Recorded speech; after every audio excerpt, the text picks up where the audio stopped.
Chapter 20 A Scream in the Night. The days were short and gray now. The nights were very dark and cold. Clouds hung low above the little house and spread low and far over the bleak prairie. Rain fell, and sometimes snow was driven on the wind. Hard little bits of snow whirled in the air and scurried over the humped backs of miserable grasses, and the next day the snow was gone. Every day Pa went hunting and trapping in the cozy firelit house. Mary and Laura helped Ma with the work. Then they sewed quilt patches. They played patty cake with Carrie, and they played hide the thimble. With a piece of string and their fingers, they played cat's cradle, and they played bean porridge hot.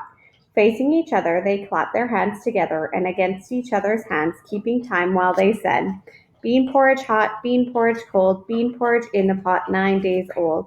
Some like it hot, some like it cold, some like it in the pot 9 days old. I like it hot, I like it cold, I like it in the pot 9 days old." That was true. No supper was so good as thick bean porridge flavored with a small bit of salt pork that Ma dipped into the tin plates when Pa had come home cold and tired from his hunting. Laura liked it hot and she liked it cold, and it was always good as long as it lasted. But it never really lasted 9 days. They ate it up before that. All the time the wind blew, shrieking, howling, wailing, screaming, and mournfully sobbing. They were used to hearing the wind. All day they heard it, and at night in their sleep they knew it was blowing. But one night they heard such a terrible scream that they all woke up. Pa jumped out of bed, and Ma said, "Charles, what was it?" "It's screaming," Pa said. He was dressing as fast as he could. "Sounded like it came from Scott's." "Oh, what can be wrong?" Ma exclaimed. Pa was putting on his boots. He put his foot in and he put his fingers through the strap ears at the top of the long-legged boot. Then he gave a pull and he stamped hard on the floor, and that boot was on. "Maybe Scott is sick," he said, pulling on the other boot.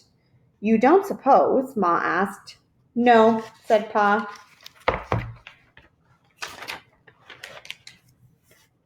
Laura began to climb out of bed, but Ma said, "Lie down and be still, Laura." So she lay down. Pa put on his warm, bright plaid coat and his fur cap and his muffler. He lighted the candle in the lantern and hurried out the door. Before he shut the door behind him, Laura saw the night outside. It was black dark. Not one star was shining. Laura had never seen such solid darkness. "Ma," she said. "What, Laura? What makes it so dark?" "It's going to storm," Ma answered. She pulled the latch string in and put a stick of wood on the fire. Then she went back to bed. "Go to sleep, Mary and Laura," she said. But Ma did not go to sleep, and neither did Mary and Laura. They lay wide awake and listened. They could not hear anything but the wind. Mary put her head under the quilt and whispered to Laura, "I wish Pa would come back." Laura nodded her head on the pillow, but she couldn't say anything. She seemed to see Pa striding along the top of the bluff on the path that went toward Mr. Scott's house. Tiny bright spots of candlelight darted here and there from the holes cut in the lantern.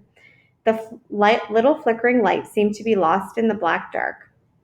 After a long time, Laura whispered, "It must be almost morning," and Mary nodded.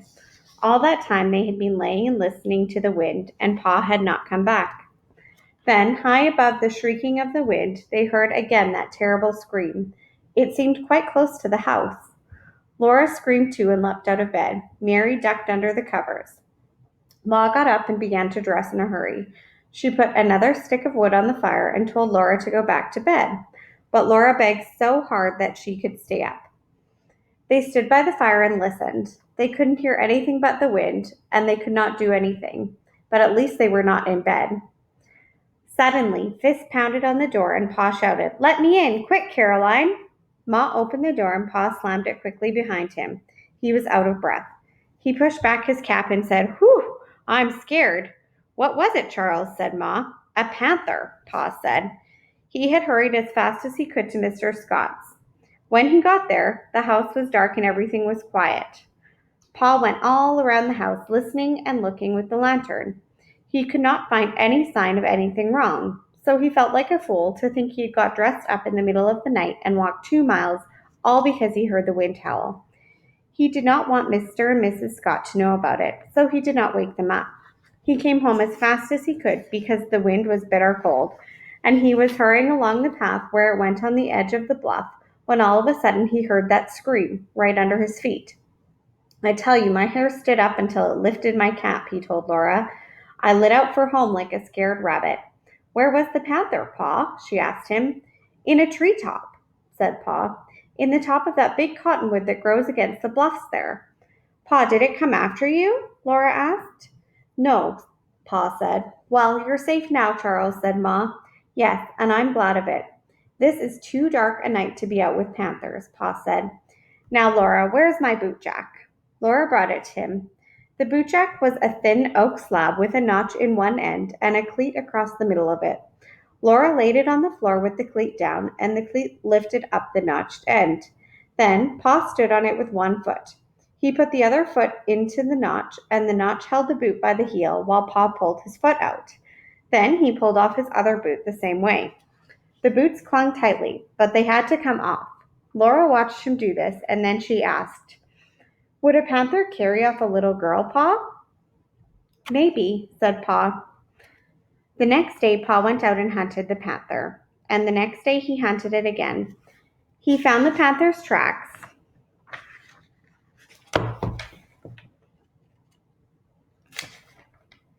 and he found the hide and the bones of an antelope the panther had eaten, but he did not find the panther anywhere. The panther went swiftly through the treetops where it left no tracks.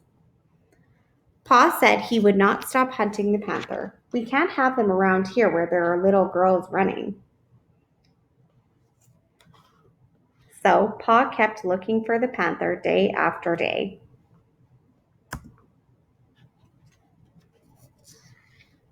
Chapter 21, Native American Jamboree.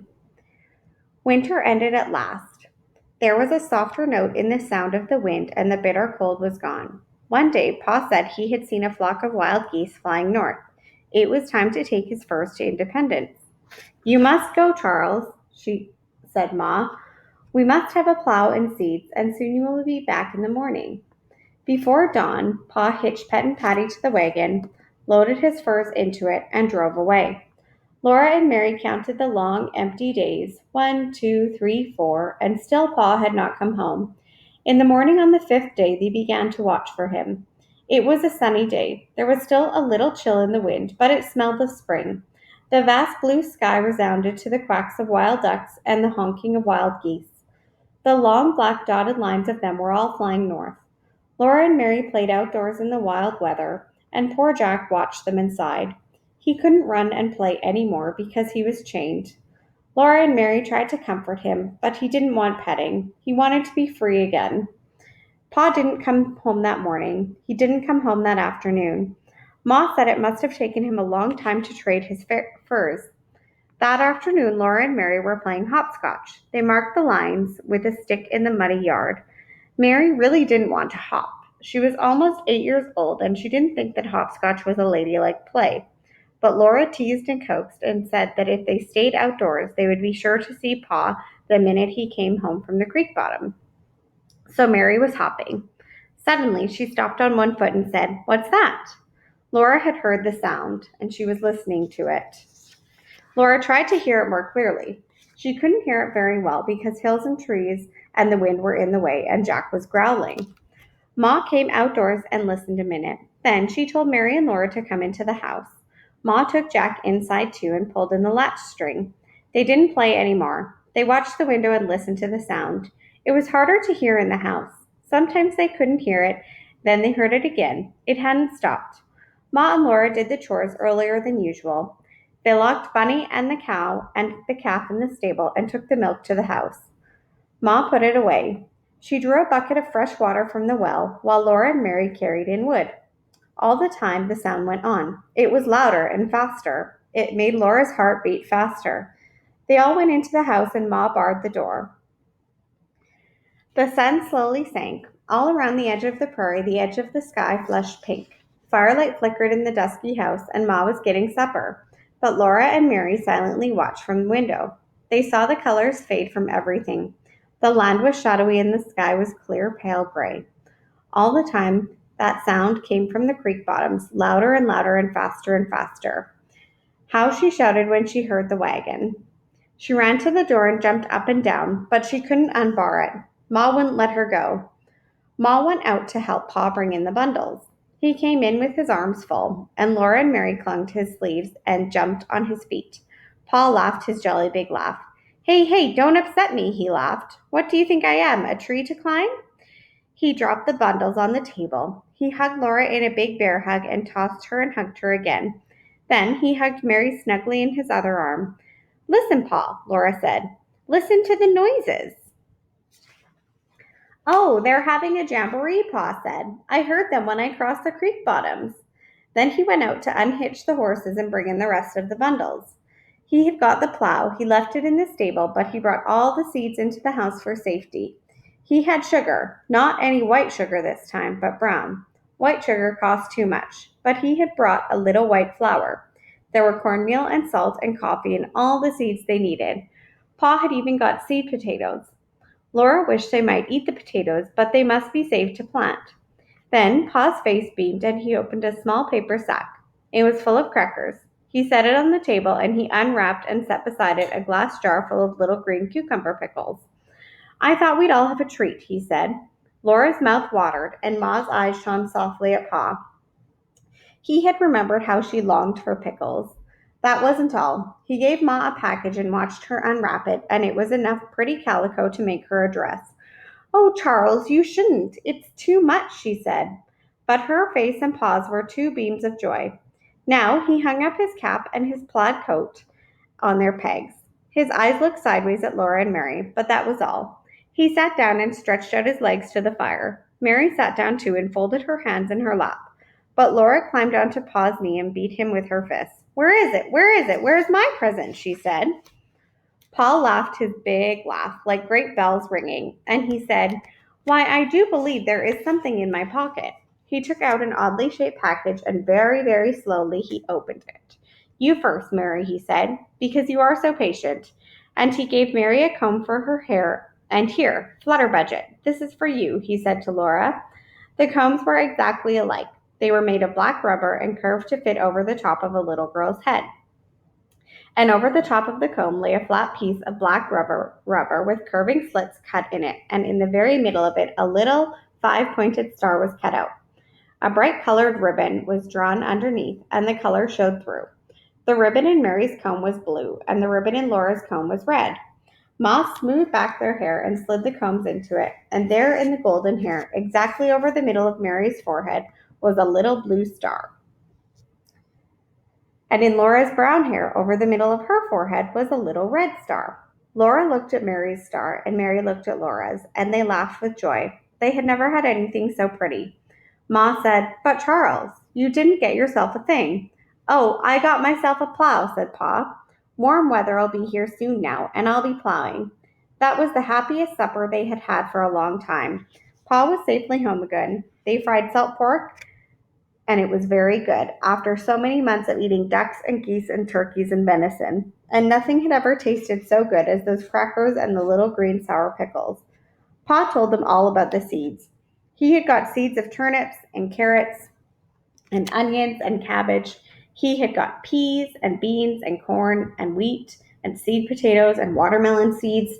He said to Ma, I tell you, Caroline, when we begin getting crops off this rich land of ours, we'll be living like kings. They had almost forgotten the noise. The window shutters were closed now, and the wind was moaning in the chimney and whining around the house. They were so used to the wind that they did not hear it, but when the wind was silent, an instant, Laura heard that noise again. Then Pa said something to Ma that made Laura sit very still and listen carefully. He said that folks in Independence said that the government was going to put the white settlers out of Native American territory. He said the Native Americans had been complaining and they had got an answer from Washington. Oh, Charles, no, Ma said. Not when we have done so much. Pa said he didn't believe it. He said they always have let settlers keep the land. Didn't I get word straight from Washington that this country is going to be open for settlement any time now? I wish they'd settle it and stop talking about it, Ma said. After Laura was in bed, she lay awake a long time, and so did Mary. Pa and Ma sat in the firelight and candlelight reading. Pa had brought a newspaper from Kansas, and he read it to Ma. It proved that he was right. The government would not do anything to the settlers. Whenever the sound of the wind died, Laura could hear the noise again. She listened to it all night long.